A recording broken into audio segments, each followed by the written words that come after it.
having done it for 30 years, and I don't know what inspired me to want to do that, but it was a lot of fun to work with. It was great fun. And that cast was incredible.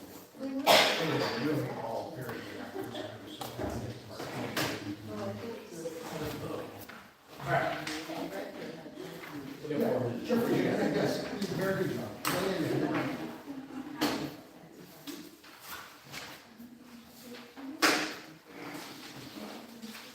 Hey, Tim. Okay. Now, Still digging. They put it through the road yesterday. It's like, I had to hire someone. I couldn't get the shovel in the ground. I don't think I've driven my car for a while, because I got in, and I got halfway here, and I yeah. had the heat on. No, I don't think you've driven that for a while. Yeah. That's funny. I've already done it. Well, we're sharing with them.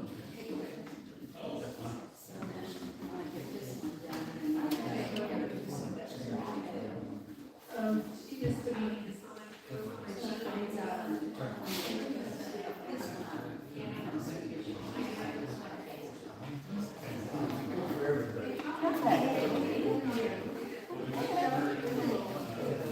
What day?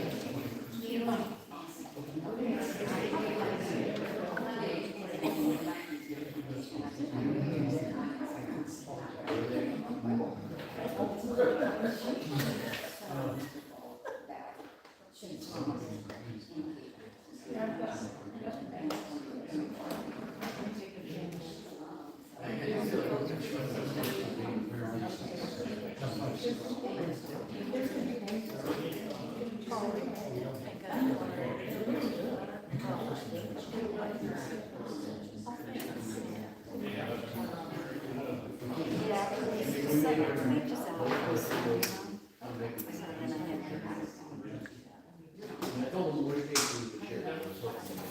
And it's okay.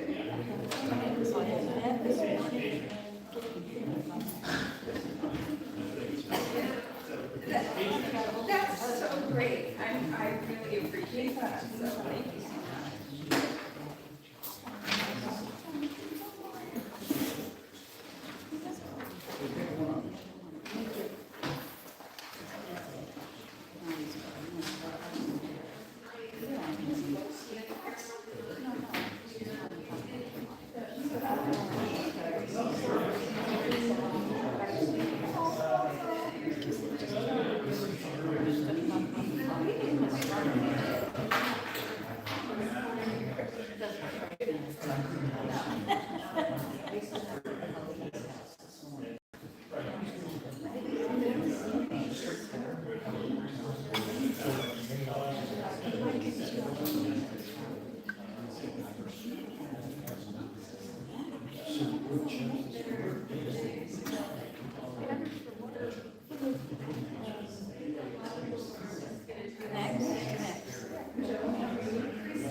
Yes, it was.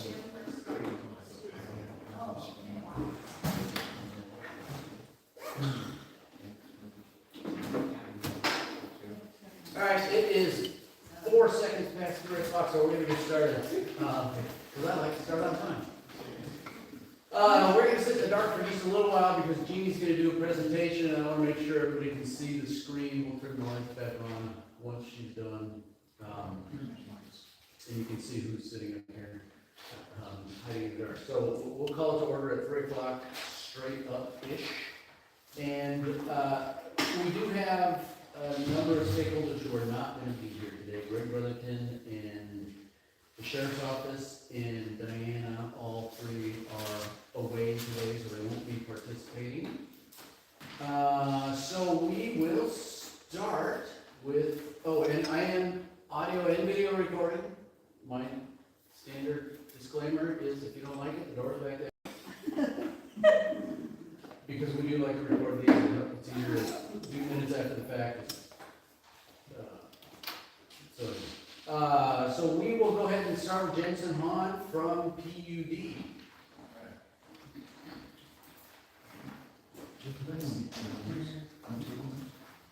Alrighty. Interesting, we started our commission meetings with that, the door. Well, I wanted to make sure people know they have an option. That is good, that's really good. They don't have to be recorded. So, Jameson Hahn, Jefferson PUD Communications Coordinator, and just got a couple simple updates for y'all today. One, you may have noticed on your July bill, and going forward, you'll see a new line item on the bill itself, and that shows you how much we're applying to, from our base rate, goes toward low-income support. So we are mandated by the state to help those in need around here, and that adds up to about $4 a bill. So you'll actually see that on there. And I do want to put it out there that with our new program, or changes to the program, if you qualify or if you think you qualify, we are asking folks to check out. And over by the water over there is a rate table. So it's just 80% of area median income is one of our qualifiers, and 150% of FPL, which is federal poverty level, also qualifies for different rate tiers. So, or rate reduction tiers. So if you think you might qualify based on your income, grab one of those sheets, give us a call, we'll help you set it up. And yeah, it's there for everybody. So those who qualify, we want to make sure you get the assistance you need. Beyond that, I don't know if anybody's happened to go through State Route 116 through Hadlock, and you might notice that they are now down to one lane as the fish bypass. That is finally, after 5 years, I think this is the 5th year, that's finally reared its head. So we as a utility have about a $600,000 ask coming our way for funding a water line relocation and moving of power utilities through there. So just be aware, they're going to have that area closed down for a total of 51 construction days.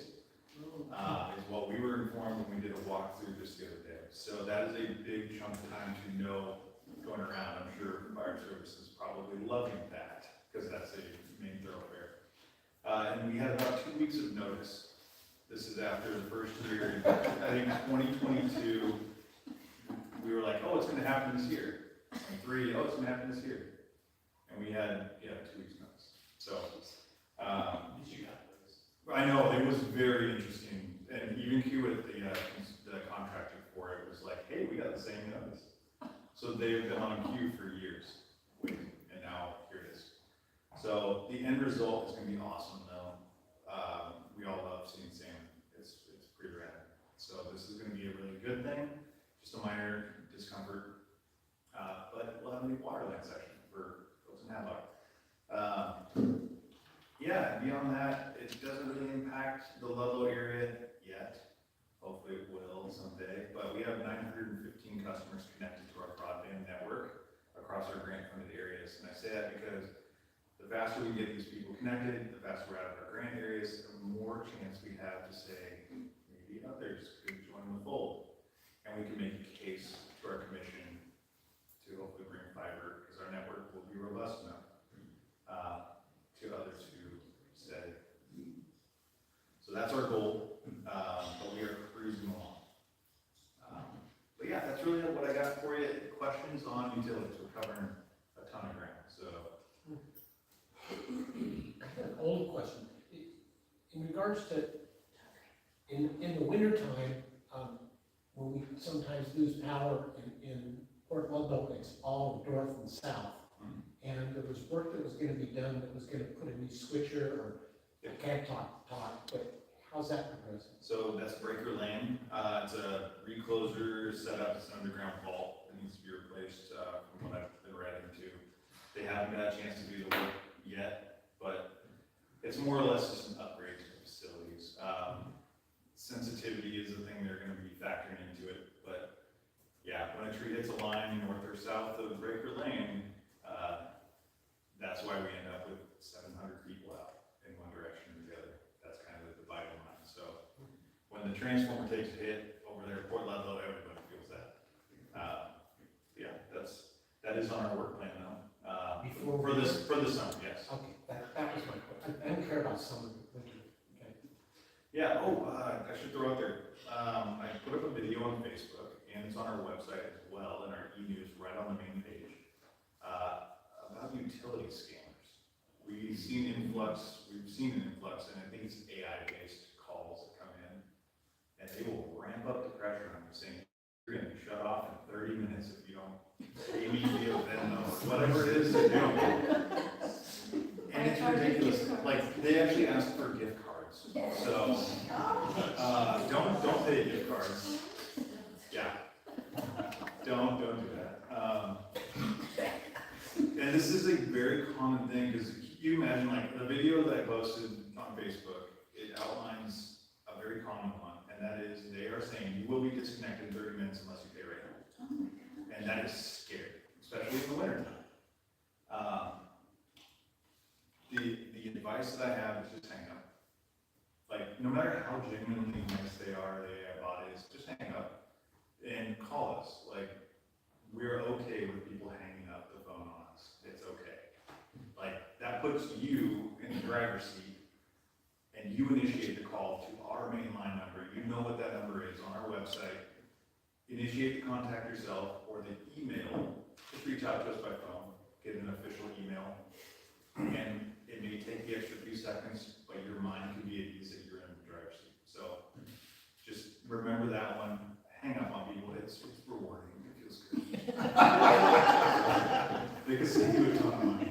And just a reminder, and correct me if I'm wrong, but a phone call saying you've got 30 minutes is not gonna be the first time anybody hears from PUD that their bill is maybe past due, right? We can Many attempts to get a hold of them. Exactly. There will be door hangers, there will be, messaging, emails coming your way. It's a very long process. And we give everyone every opportunity that we can. So just be aware that we cannot accept, payment by phone. There's a dial-in option, I guess, but nobody ever uses it. We just can't take credit cards over the phone, we won't take it. And we cannot, who's the other one we had on here? So there's no, by phone, and we will not accept payments in person. We have had freaky people show up to homes and say, you're about to be disconnected. That has happened in our county. That's really terrifying. Tell them to beat it. And call us, or call the sheriff too, if you can't identify, if they're not in a PUD rig. We can't collect payments in the field. So, some little takeaways there, but it's really important, so. Any other questions? Thanks, Jason.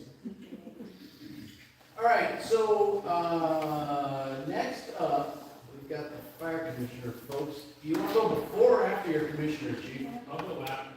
Okay. Now the pressure's on.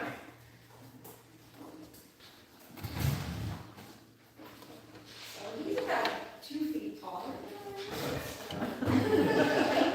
I can manage to. I just saw him do this. There you go. You gotta get real close to that one, please. Can you hear me? Is there anything coming out of that back speaker, Nancy? Projecting? I You think were yes, projecting. it's just projecting. Sorry. There you were. Yeah, you do a good job of projecting, so I don't think this is on. All right, if I need to speak louder, let me know, because I can talk loud. I really appreciate being able to talk to you guys today. I am the fire commissioner for everybody from Max down to south of the bridge to Bridgehaven. And my contact information is on there. If you have questions or concerns about what the fire district is offering you, please contact me. If I can't answer your question, I will find the person that can. And then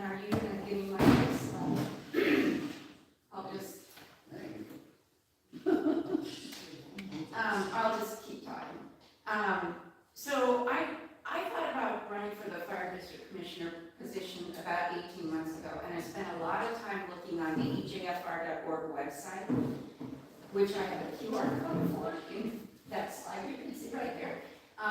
And there's a lot of really important information on that website, and I encourage you to take a look at that. There's an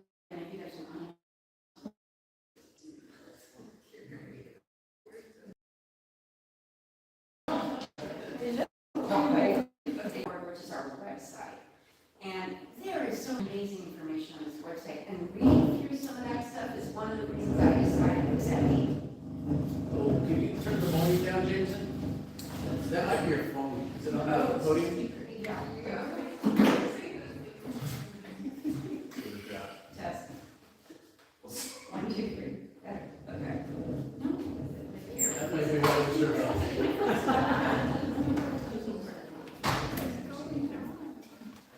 It might be dynamic personality. I think it's the mic.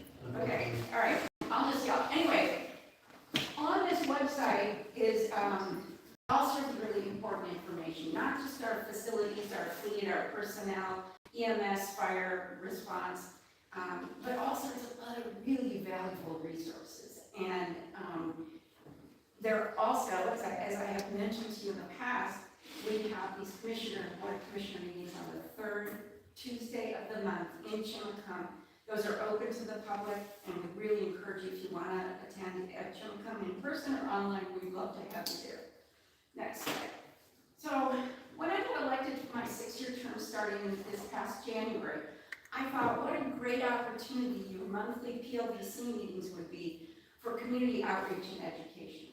And so from looking at all the stuff on that website, I have come up with my topic, which I'm calling Commish Tidbits. And the idea here is that once a month, I'm hoping to get to every one of your meetings, once a month I'd spend about 5 minutes telling you about something that you might not know about that we offer for the fire district, a way that you can make your home, yourself, your family safer, and so maybe you don't need us to come to help you out. And I will say, as a commissioner, I'm not going to go help you out. Those people are going to help you out. But I want to be clear about the boundaries here. So the idea with Commish Tidbits is I'm going to give you, today I'm going to talk longer than 5 minutes because I really wanted these to be 5 minutes. But I wasn't organized enough last month to get half of this presentation done then.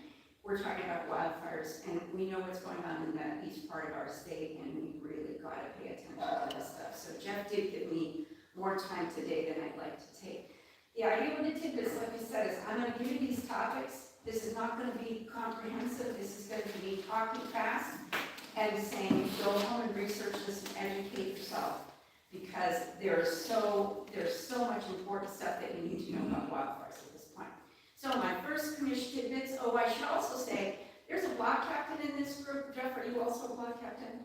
2 people that have been on the Port Level Emergency Committee. I'm hoping that they're going to go, oh, Jean, we know all 3 of your tidbits. We didn't need you to talk about this, but some of you might not, and that would make me really happy. If you're familiar with all this stuff and it's all repetitive, great, but go home, study, and make sure you understand this stuff.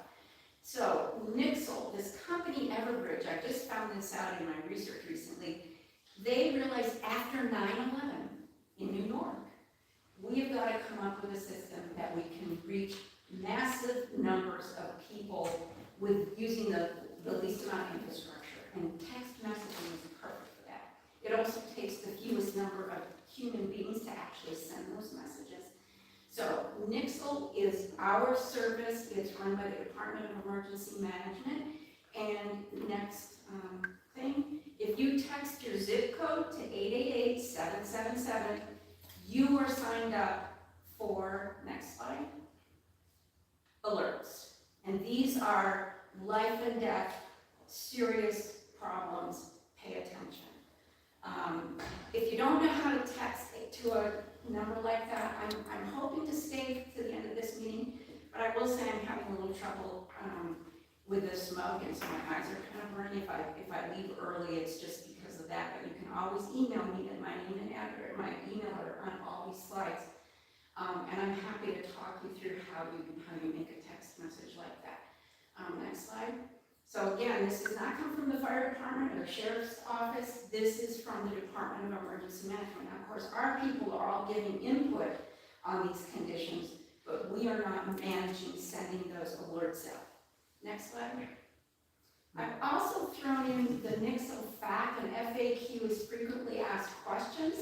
There's a lot of stuff in here I'm not going to really talk about, but there are, next slide, there are other alerts, excuse me, I shouldn't call them alerts, because the alerts, the official term alert is for emergency stuff. But there are other messages that you can get from Nixle that I feel are really important. So, next slide. Yes. Jeffco EOC, It's Emergency Operations Center. is that you? Yes, no, it's not us, no, that's Department of Emergency Management, and I think their website used to be Jeffco EOC, and I don't think it's that anymore, too, but So we'll still have to pop in our zip code to receive yours? yes, Okay. yeah, See how simple that is? yeah, it's so good, all right, perfect demo. All right, next slide, please. The only time in 3 years that I've been signed up for these emergency alerts that I got an alert was for the Beaver Valley Fire, saying, Jeannie, but they didn't say Jeannie, but it says there's a level 1 evacuation because of the Beaver Valley Fire. We're concerned it's gonna move down Swansonville, pay attention. I knew I should keep my phone with me, I didn't know what that meant. And so, within a week, Bill Dean and I I was a block captain training for the emergency committee in Fort Level. Bill Dean and I put something from a presentation that the fire chief did about these evacuation levels, which is the next topic here. And this QR code is for, I spent a lot of time looking on a lot of different websites for this. This is called the Wildfire Trifold, and it is from the Department of Emergency Management, and it has something about these 3 different levels of evacuation that I'm going to talk about next. So, next. All right, it's going to be hard for you to probably see this in the back there. There are 3 levels. Level 1 is get ready. Residents should be aware that danger exists and monitor local media for information. Prepare for evacuation if conditions worsen. Consider evacuating if there are mobility issues or you have children or animal concerns, and at least locate your go bag to put in your car. Now, that 3rd line there, evacuating if you have mobility issues. I had both my knees replaced in the last 2 years, and although my body's not 95 years old, my knees feel like they're 95 years old. I consider that a mobility issue, to say nothing of the fact that I take care of my 2.5-year-old grandson 5 days a week or more. At level 1 now, I'm not going to be sitting in my living room. I'm going to be putting my stuff in the car. We are going. So, level 2. Level 2, you can see we've got level 1, get ready, level 2, get set. Level 2 is a significant danger is expected. Residents should voluntarily evacuate or be ready to leave at short notice. Your go bag should be in your car. And then that brings us to the question, what the sand heck is go bag? Next slide.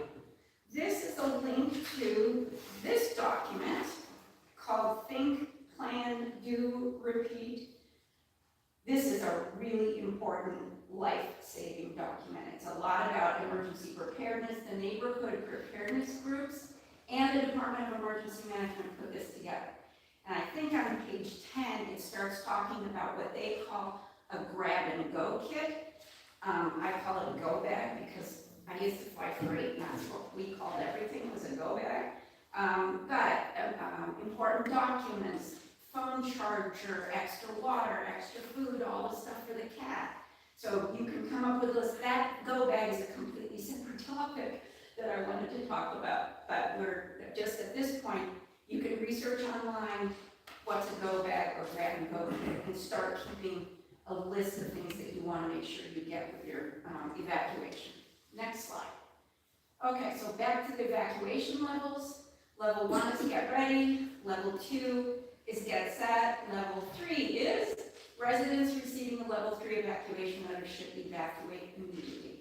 We've seen this in the news in Spokane and every place else, right? And also people saying on news interviews, I didn't know what to take with me, right? I didn't take anything because I didn't know what to take with me. This is your chance to figure that stuff out.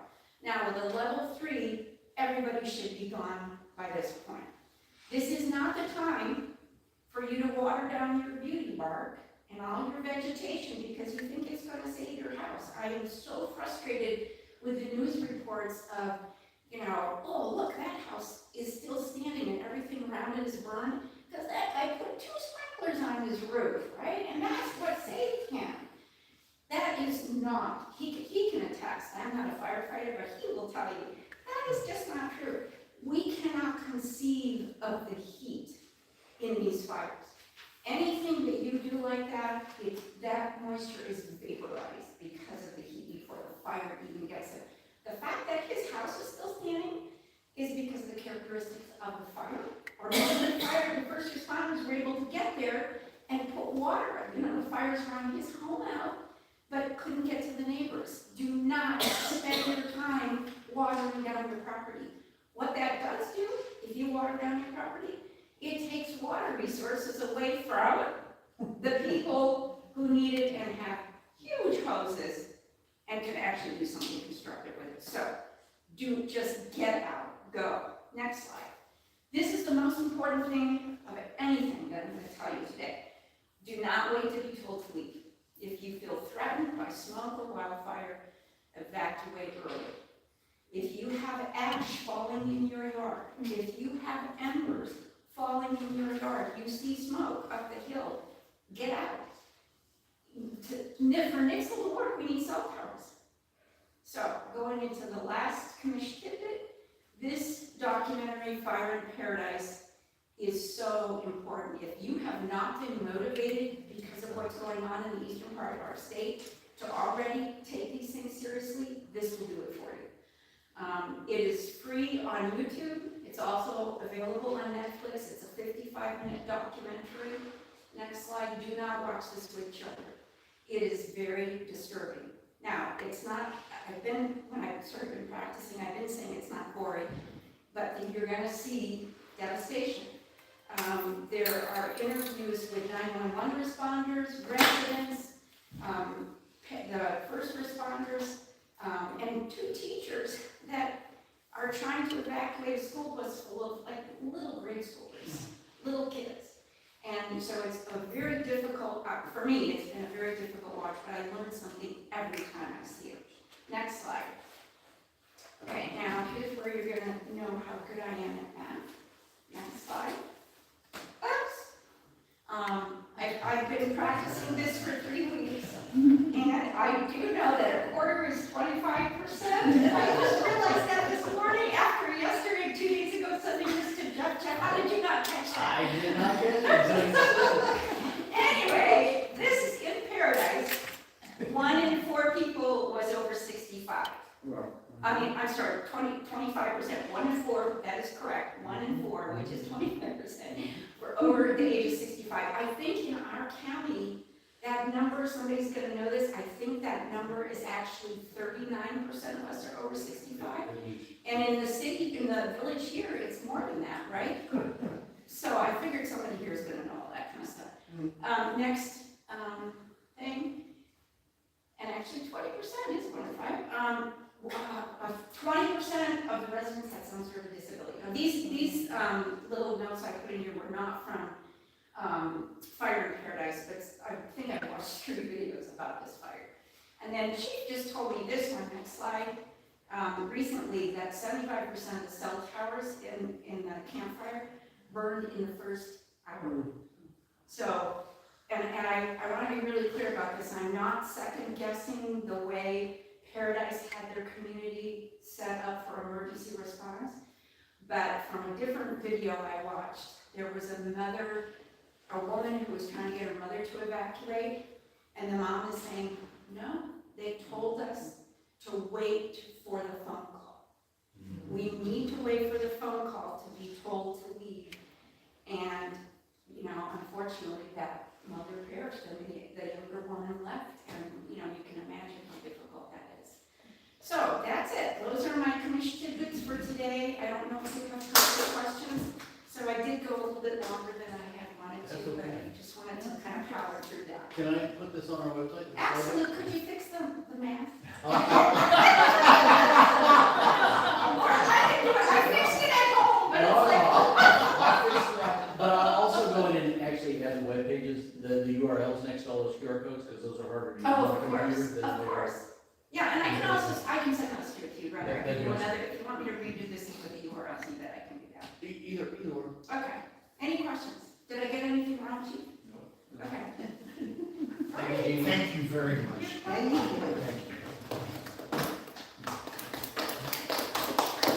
Thanks for also coming to Paradise Park. Okay, I have three things to update you on. Sorry. My voice is a little hoarse from the smoke, so I do need to say bad allergies. But three things to highlight real quick. Some of you that might be on our socials might have seen an announcement yesterday for a generous donation to put automatic external defibrillators in all of the Jefferson County deputies' cars. We are very proud of that program. I had nothing to do with it other than say yes. But three of our great people came up with a plan, navigated all the obstacles that I threw at them, and lo and behold, 2 months later, made the plan work and found a generous donor that took one of our CPR classes a few months ago and said, why don't we have more AEDs? So the number of AEDs that were donated are enough to equip the deputies, and then our part is we're going to train the deputies how to use them. That is our forte. And then the Friends of East Jefferson Fire Rescue facilitated the procurement because they're a nonprofit, and the supply. The AEDs need regular inspection, and occasionally materials, the pads, and so on expire. So we're really excited about that partnership, and I just wanted to point that out and say thanks to the deputy the next time you see him, because this is another skill, yet another one that they're going to have to learn, because it is important to use those correctly. They already have way too many toys to keep confident on. They often beat us to CPR calls because their cars are faster and they're out in the field where we're sitting in the fire station.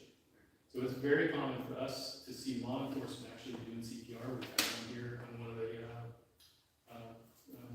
holes here a couple months ago, and the deputy, I was the second one there, he was the first one there doing CPR. So that's not uncommon at all. So anyways, next time you see a deputy, say thank you.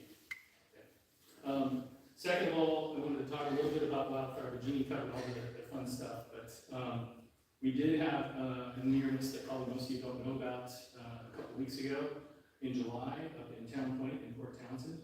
We had 25-mile-an-hour winds. We got reports of multiple structures on fire and multiple phone calls to JEFCON. When we first units arrived, we basically had a firestorm that was about to overtake multiple homes. It luckily hadn't fully spread to multiple homes, but one structure was fully involved. We were able to confine it to that structure, but I actually had the radio in my hand ready to request evacuations. Because the wind wasn't just blowing 20, 25 miles an hour, it kept changing directions. And so it was basically a big vortice. And every time we thought we had it knocked down on that house, we'd see that house with smoke behind it, and we had to go chase that. It was a nightmare. Luckily, the community really did great and did what they were supposed to do, got out of our way. We did have mutual aid come and cover the district and to the fire. The ED again brought their team out. But I wanted to throw a little kudos to our public utilities partners, because they beat me there, which is uncommon. It was during business hours, so they're probably already on duty. But they were already at work when I got there, and that community has all their power underground, kind of like Port Ludlow. But the foreman immediately told me nothing is where it's supposed to be. So they couldn't isolate the power to just the house that I want to shut off. He had to shut down the whole neighborhood. And that's about 30 homes, I think, in that grid, and they were not. So luckily, I told them, ignore them, I'll take care of the peoples. You guys go do the magic you need to do. They were out there longer than we were, trying to isolate all the different houses and subgrids and so on. But they did a great job, and there was no injuries.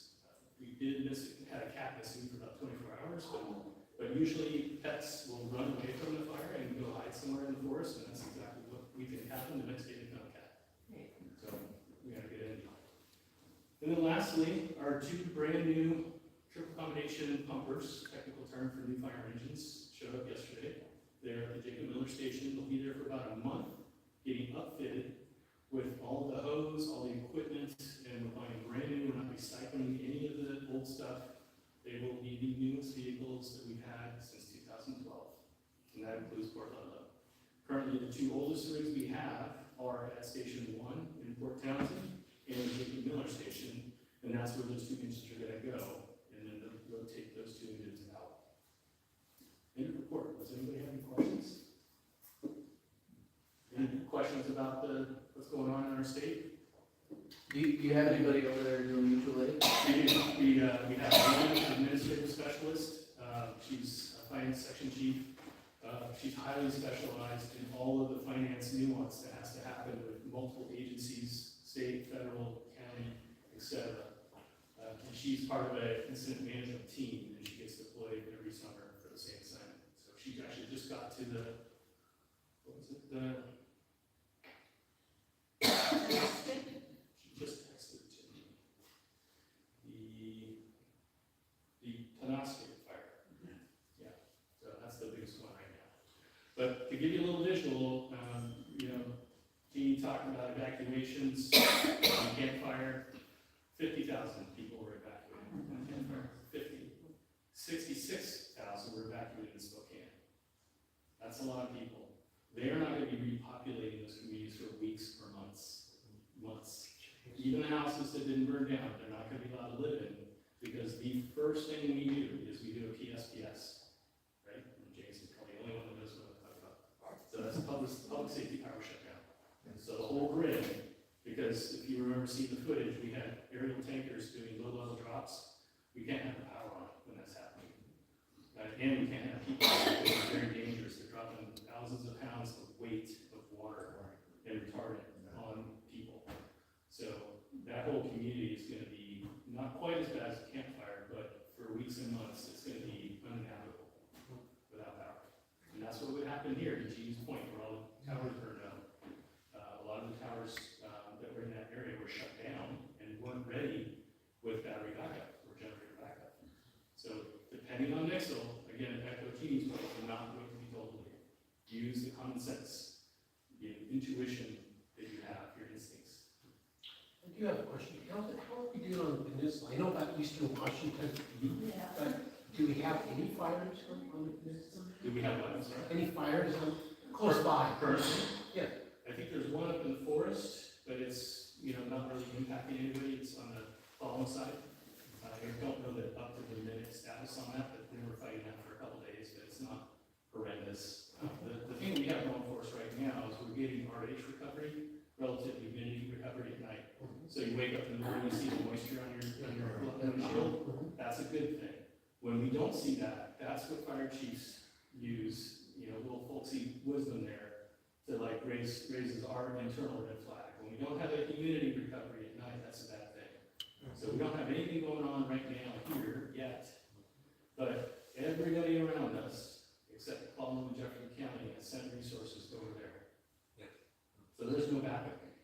We are it. So we are at high.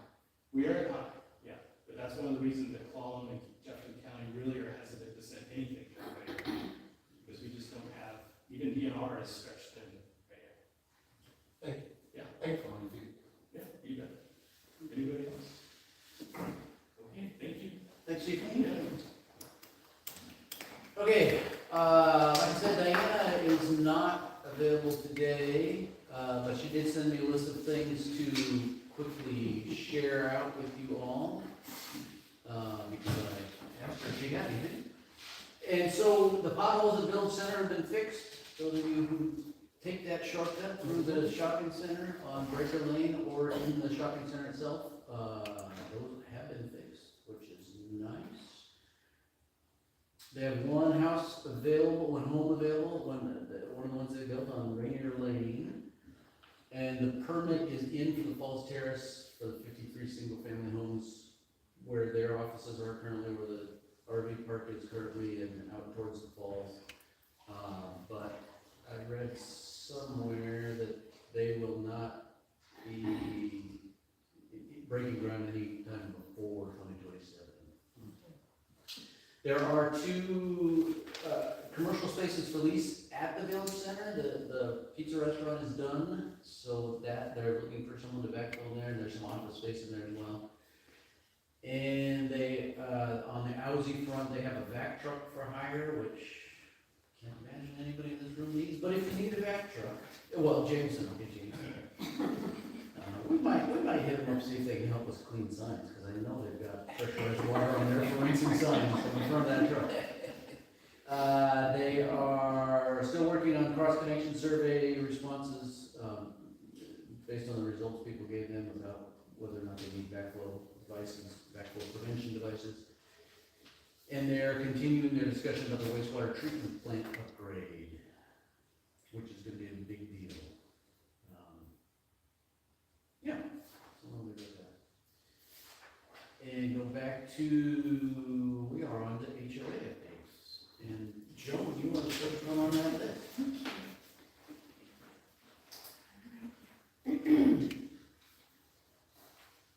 It's not the fire, I just have a weird voice. Plumbing repair and the water filtration project is complete. There's been a big trench in front of the beach club, which has been lovely to look at, and it's now done and filled in. The pickleball courts are almost finished with their resurface. The emergency stairs, which are outside of the gazebo going down to the pool level, is underway.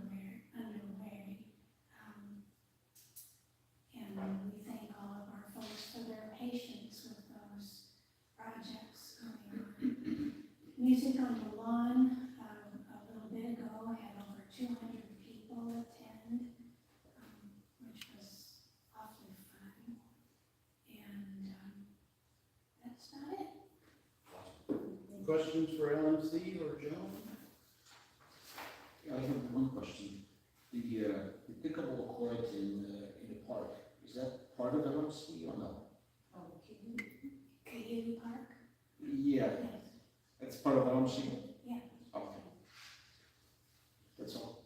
That was an easy question. Very good. Yes or no question, Joe? Okay, Carolyn had a conflict today, but she sent me 3 bullet points to share with you all. If your sniffer is broken, this will be news to you, but the rest of us notice the pancake breakfast is tomorrow morning, so that's why it smells like bacon in here. It is benefiting Duff House. Starts at 8:30. It's open to SPCA members and their guests, and you can all be my guest if you want to come. Oh. I sit at the front desk and take the money, so I will say, oh yeah, they're with me. It's $15 per person, and roughly a third of that goes to the charity each month. They were going to install new lockers, but they showed up damaged, and so that's been postponed again. New lockers have been ordered, and they are soon, and I guarantee nobody's happier about this than I, they are soon to launch their new and updated website that they had done by Soterra up in Port Johnson. And will be a much nicer looking website, and I don't have to do it anymore. That 2-year job is done, that I still have to do for a couple of months. Is it the stuff thing? Yeah, the big fund. Okay, that will move us on to board business. The only motion that we're going to have today that I'm aware of is approval of the July 2nd board meeting minutes, which I circulated to everybody before the workshop. We didn't make any changes at the workshop, so I didn't bother sending it again.